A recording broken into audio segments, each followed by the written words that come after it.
Hello everyone, welcome to BPSC concept वाला, that is BCW. आपके अपने चैनल में आपका स्वागत है। ठीक है, तो आज हम आए हैं आज जीएस पेपर 1 का एग्ज़ाम हो गया। ठीक है, जीएस 1 जिसमें सेक्शन होता है एक डीआई, तो हम इसके लिए आए हैं। डीआई हम आप लोगों को हमने ही पढ़ाया था, तो ये मेरा मोरल ड्यूटी बनता है कि आपके सामने आके पेपर का एनालिसिस कर दिया जाए। तो टू बी वेरी ऑनेस्ट आपको बताया जाए कि इस बार का जो पेपर आया है वो पहले से बिल्कुल ही अलग नहीं आया है ना। जैसे पहले आता था उसी तरीके का आया है। डिफ़िकल्टी लेवल की बात किया जाए तो बहुत डिफ़िकल्ट नहीं आया है। जिस तरह से आसान तरह का आदत था बीपीएससी को पूछने का, उसी तरीके से पूछा गया है। डिफ़िकल्टी लेवल बहुत ज़्यादा नहीं है। ठीक है, तो इसीलिए हम आए हैं कि आपको हाँ, एक चीज़ और, जो 69 का एग्ज़ाम दे रहे हैं ना, आप लोग मत ही देखिएगा, अवॉइड ही करिएगा वीडियो को, क्योंकि आपका समय बहुत ही कीमती है।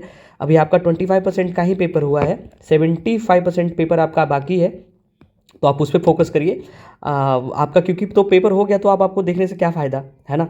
ये उनके लिए है जो देंगे, है ना, जो देंगे मतलब जो 78 लिख रहे हैं ना, उनके लिखेंगे, उनके लिए है ये, है ना। तो आइए सबसे पहले हम आपको, मेरे पास ज़्यादा सवाल है नहीं, 10-15 मिनट ही आपका समय लेंगे, लेकिन आई होप कि ये 10-15 मिनट आपके लिए आपका जो तैयारी है वो तैयारी का डायरेक्शन बदलने में हेल्प करेगा कि किस तरह हम तैयारी करेंगे, किस सब्जेक्ट को कितना वेटेज दिया जाए, उसके लिए हम आए हैं। हम आपको इम्पोर्टेंस बताने आए हैं डीआई का। तो ये देखिए हमारा जो पेपर है, ये हमारा डीआई का इस बार का जीएस 1 का पेपर है। ठीक है, तो आपको पहला सवाल ये है कि इम्पोर्टेंस क्या है सर डीआई का इम्पोर्टेंस क्या है। तो आप देख रहे हैं यहाँ 300 नंबर का पेपर है। 300 में ना आउट ऑफ 300 72 मार्क्स का डीआई का सेक्शन होता है, जिसमें से 36 नंबर पहला सवाल, 36 मार्क्स दूसरा सवाल।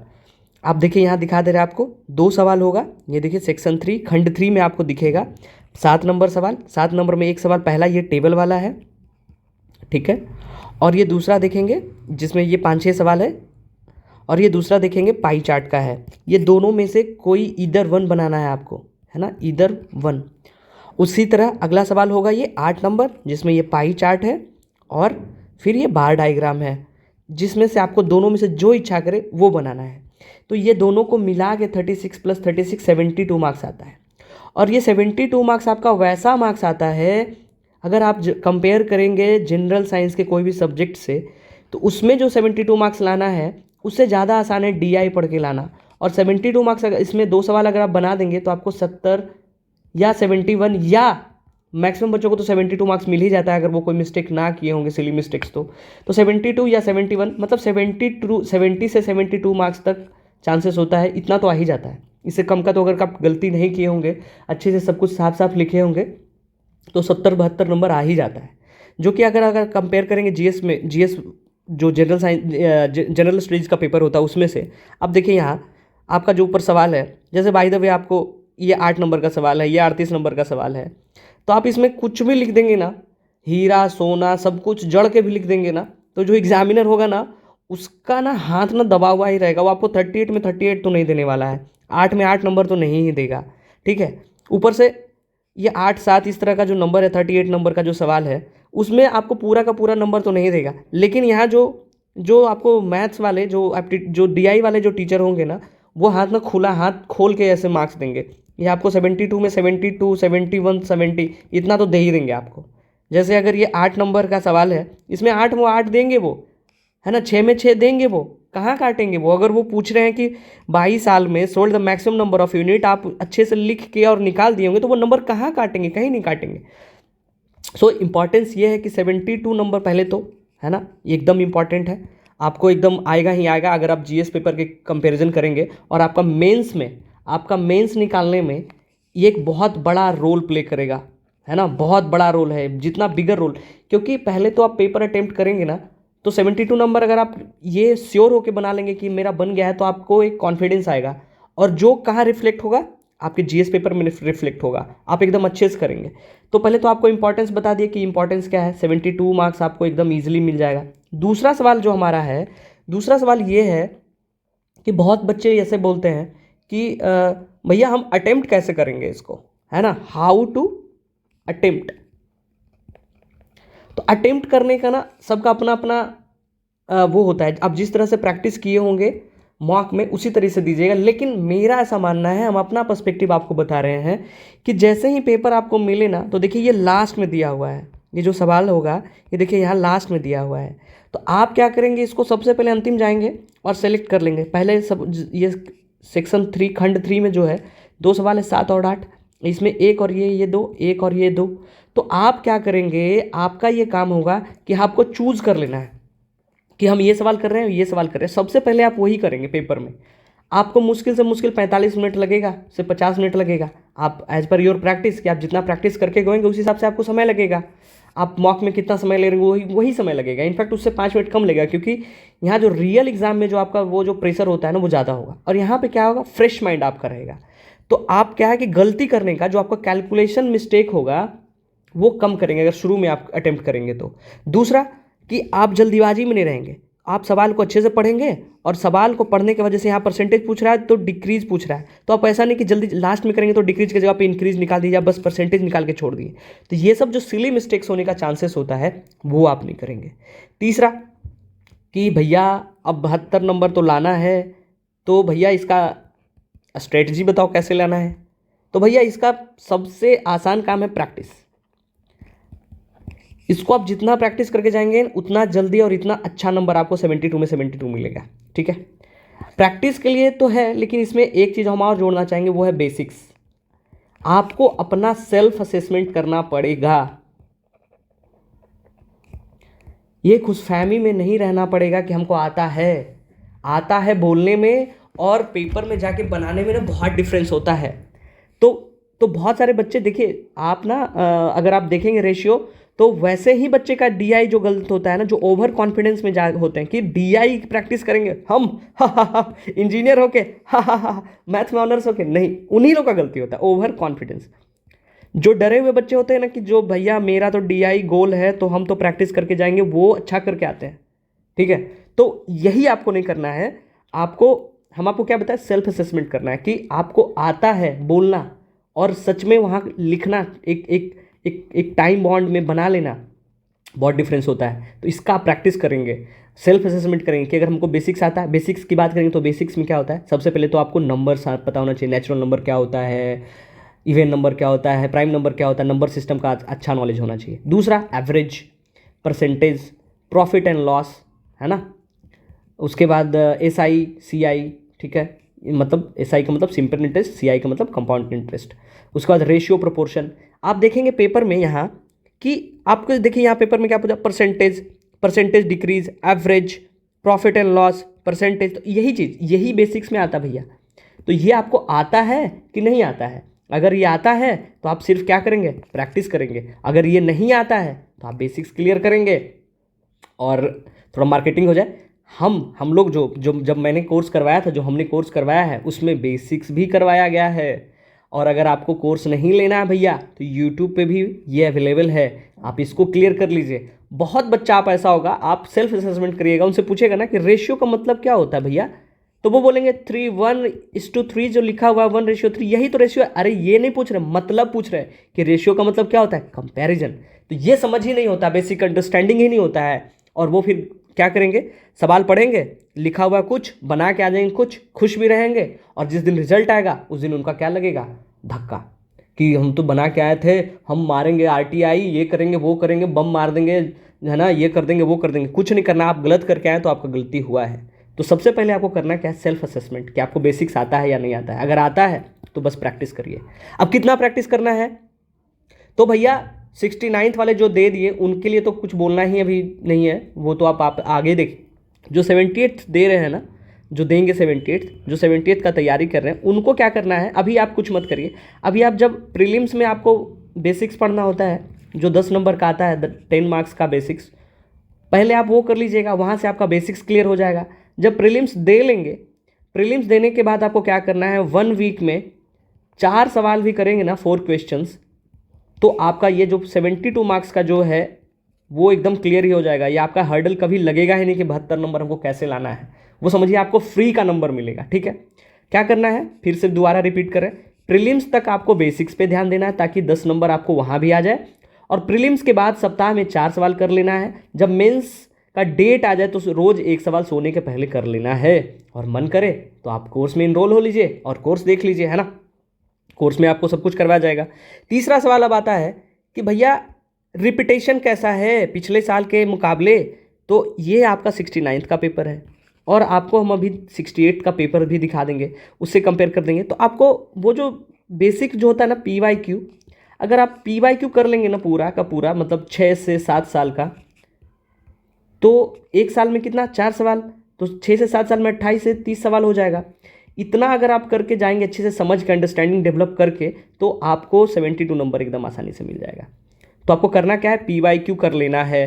PYQ का एनालिसिस यूट्यूब पे होगा DI का। अगर आप और चाहते हैं कि DI को डिटेल में एनालिसिस किया जाए कि हमको 72 नंबर में 72 नंबर चाहिए, 71.5 नंबर भी नहीं चाहिए, हमको 72 चाहिए, 72, तो आप कमेंट करिएगा नीचे, है ना, कमेंट बिलो।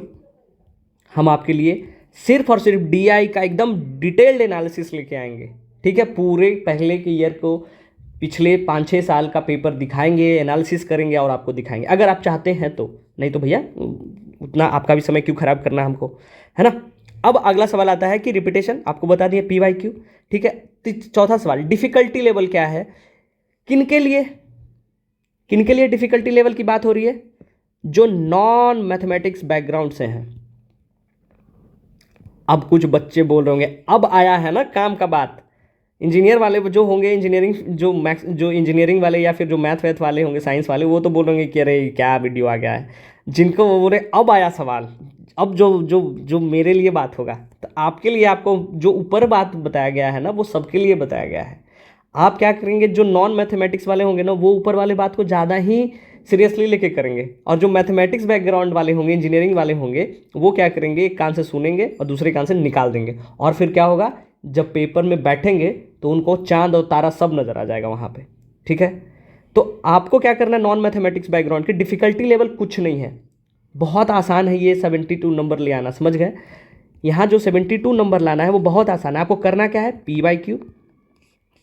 PYQ आप देख लिए, उसका जो बेसिक्स है, जो बेसिक्स आपको बताया जा रहा है उस पर आप ध्यान दे लेंगे, उसका PYQ कर लेंगे, और a good amount of practice. ये 3 चूरन हम आपको बता रहे हैं। सबसे पहले बेसिक्स कर लेना है, ठीक है, बेसिक्स के बाद आपको PYQ कर लेना है, और PYQ के बाद अगर समय मिले तो कुछ सवाल कर लेना है। ठीक है, इतना के बाद अगर 72 नंबर नहीं आए तो आप कहिएगा, आप एग्ज़ाम के बाद, है ना, आप थैंक यू बोलने आइएगा खोज के कि कहाँ गया वो बंदा जो हमको बताया था, खोज के बोलिएगा कि हमको उसको थैंक यू बोलना है, क्योंकि यही आपको रिजल्ट दिलवाएगा।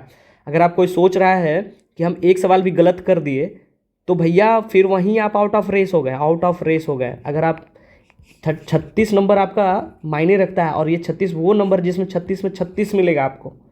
ठीक है, तो अगर आप कोई आदमी ऐसा सोच रहा है कि नहीं हल्के में लेके चलेंगे तो बेवकूफ़ ही है। अब आता है अंतिम सवाल कि जो हम पढ़ाए हैं, जो हम कोर्स लाए थे, मेरा मोरल ड्यूटी बनता है कि हम दिखा दें कि जो इस बार का पेपर आया है वो हम करवाए थे उस तरीके का सवाल कि नहीं। तो कुछ लोग इसको मार्केटिंग भी बोल सकते हैं, और कुछ लोग इसको ट्रांसपेरेंसी भी बोल सकते हैं। For me it is transparency, कि भैया जो हम आपसे पैसे लिए हैं, आपसे जो लिया गया है मेहनताना के लिए, तो हम मेहनत किए हैं, तो ऐसा नहीं कि अंधेरे में तीर मारे हैं, आपको हम मेहनत अच्छे से करके दिखाए हैं या नहीं। तो अब आ गया है समय वो करने का, तो हम आइए आपको हम पेपर दिखा देते। तो जिस तरह का 4 सवाल है वो 4 सवाल आपको क्लास में करवाया गया था।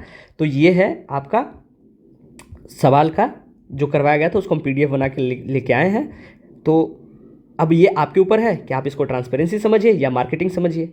ठीक है, तो ये देखिए सबसे पहला सवाल ये जो टेबल वाला है, तो इस तरीके का सवाल, ये जो पिछले साल भी पूछा गया था, तो इसी सवाल को हम अच्छे से आपको क्लास में समझा के करवा दिया गया था। तो वहाँ देखिए ये सवाल सेम टू सेम सवाल मिलेगा आपको, बस डेटा चेंज कर दिया गया है। कहाँ गया जी, ये देखिए इसमें क्या है, टेबल दिया गया, इसमें बोला गया हाईएस्ट और एवरेज मार्क्स है, और यहाँ पे सब्जेक्ट है। यहाँ पे क्या कर दिया गया है कि सेल के रूप में एक सोप का बता दिया गया XYZ करके, और यहाँ सवाल मिलाइए आप। इंपॉर्टेंट क्या है, सवाल मिलाना। सवाल जब मिलाइएगा ना तो आपको लगेगा कि अरे बाप रे बाप जी, तो सेम टू सेम पूछ दिया है। इसलिए हम आपको बोलते हैं कि सॉरी PYQ करना कितना जरूरी है। क्या पूछ रहा है कि combined average marks of all 5 subject in 15। यहाँ क्या पूछ रहा है, एवरेज प्राइस। यहाँ क्या पूछ रहा है, एवरेज। इसलिए हम आपको बोल रहे थे कि बेसिक अंडरस्टैंडिंग जो होता है मैथमेटिक्स का, एवरेज का, प्रॉफिट एंड लॉस का, परसेंटेज का, रेशियो प्रोपोर्शन का होना बहुत ज़रूरी है, बहुत ज़रूरी है। अगर आपको वो नहीं आएगा ना, आपका डेटा ये जो है ना, आपका डेटा ना ऐसे ऐसे ऊपर नीचे नाचेगा। अगर आपको वो आएगा ना तो डेटा आपको ना सब कुछ सरियाया हुआ दिखेगा। आप टेबल देख के ही सीधा बता देंगे कि टेबल कहना क्या चाह रहा है। टेबल ना खुद में ना बोलता है, बात करता है। और ये जब आप ऑफिसर बनेंगे ना तो ये भी बहुत काम का चीज़ होता है, DI का, जो डेटा का इंटरप्रिटेशन करना, कैसे निकाला जाता है। By the way for example आपको देते हैं, हम हमेशा क्लास में बोलते हैं कि बाय द वे आप कहीं सूखाग्रस्त एरिया में या फिर बाढ़ वाले एरिया में आपको कहीं पोस्टेड हैं और वहाँ राहत कार्य के लिए कुछ पैसा दिया गया, और मंत्री जी तो खुद अनपढ़ होते हैं और वो आपसे पूछ दिए कि अच्छा अफसर साहब ये बताइए कि एवरेज कितना पड़ रहा है पर हेड, और आपको तो खुद ही एवरेज नहीं आता है, तो आप क्या करेंगे, आप अपना सेक्रेटरी को देखेंगे या लोअर वाले नीचे वाले कि बताओ यार जो पूछ रहे बताओ। तो आपको आना चाहिए कि एवरेज क्या होता है, परसेंटेज क्या होता है ना, डेटा। इसलिए जो टेबल होता है ना वो बात करता है, खुद में बोलता है। जब आपको बेसिक आएगा तो आपको समझ आएगा, ठीक है। तो ये देखिए सवाल ना आपको मिलता जुलता है। ये अगर आप पाई चार्ट देखेंगे तो pie chart similar type of सवाल आपको क्लास में करवाया गया है। आपको ये देखिए ऊपर ही था शायद, ये देखिए इसमें क्या है, percentage distribution of total expenditure of company. इसमें क्या है, परसेंटेज में ही है, परसेंटेज एक्सपेंडिचर ही दिखाया गया है। किस चीज़ का एक्सपेंडिचर है, incurred in manufacturing of a calculator, और pie chart carefully answer the. और सेम तरह का सवाल होगा, सेंट्रल एंगल निकालना है। कोई मुश्किल सवाल है आपको, जब हम क्लास में बताए होंगे तो जो देखे होंगे उनको याद होगा कि हम सबसे पहले आपको डेटा बताए थे, डेटा क्या होता है, उसका बेसिक्स बताए थे कि परसेंटेज परसेंटाइल में डिफरेंस क्या होता है। आप खुद से पूछिएगा कि क्या आपको सच में पता है परसेंटेज और परसेंटाइल में अंतर क्या होता है। नहीं पता होगा ना तो आप जाके देख लीजिएगा, सीख लीजिएगा, ठीक है। उसके बाद आपको सवाल ये दो पाई चार्ट वाला है। आपको इसलिए दिखाया जा रहा है कि ताकि आपको जो बच्चे करके गए होंगे ना, जिनको करवाया गया होगा ना, उनको एक अलग लेवल का कॉन्फिडेंस होगा कि अरे ये तो हम किए हैं, ये तो हमको आता है, ये तो प्रैक्टिस दिमाग में बैठा हुआ है। और वो जब देखे होंगे तो अलग ही लेवल पे कॉन्फिडेंस पे वो किए होंगे, वहाँ मोटिवेशन एकदम ऊपर चला गया होगा और वो सवाल दनादन बना दिए होंगे। इसलिए आपको जो क्लास में होता है वो डिफरेंट तरह का सवाल इसलिए करवाया जाता है। और ऐसा नहीं कि आपको लाद दिया गया कि 50 तरह का सवाल करवा दिए और आ रहा है 4 तरह का सवाल। नहीं, आपको मुश्किल से 10 12 15 सवाल करवाया गया, जिसी में से सब सवाल आ गया है ना। ऐसा फेंकने नहीं आए हैं हम आपको, बस हम आपको दिखाने आए हैं कि मेहनत करके जो चीज़ दिया जाता है वो कैसे मिलता है। ये देखिए ये दो तरह, ये सेम तरह का सवाल, ये जो सवाल है दो पाई चार्ट को मर्ज करके जो एक सवाल बनता है, यहाँ भी क्या है, 2 पाई चार्ट को मर्ज किया गया है। तो इस तरह का सवाल आपको एक क्लास में करवाया गया था। अब जो बच्चे करके गए होंगे वो तो एकदम सोच रहे होंगे कि एकदम मेरा अपना बना बनाया डेटा चेंज हुआ है, बस आ गया।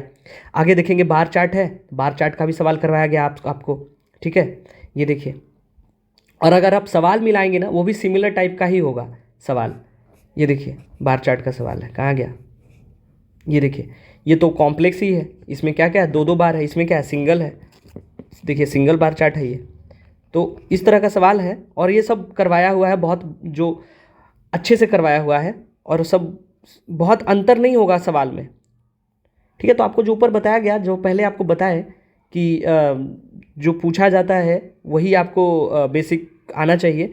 तो फिर से हम आपको एक बार बता दे रहे हैं। सबसे पहला क्या आपका ज़रूरी है, 72 मार्क्स क्या है कि बहुत ही क्रूशियल है। पहले तो आपको मेंस क्लियर करने में, ठीक है। उसके बाद आपको करना क्या है, बेसिक्स आपको आना चाहिए, ठीक है। दूसरा आपको और क्या आना चाहिए, PYQ कर लेना चाहिए। तीसरा प्रैक्टिस सबका कर लेना चाहिए। इतना कर लेंगे आपको 72 नंबर का बंडल आपको फ्री में मिल जाएगा, ठीक है। ज़्यादा समय खाएंगे नहीं आपका, बहुत समय हो गया है। चलिए फिर मिलते हैं, tata bye bye, thank you so much, ठीक है, ओके बाय।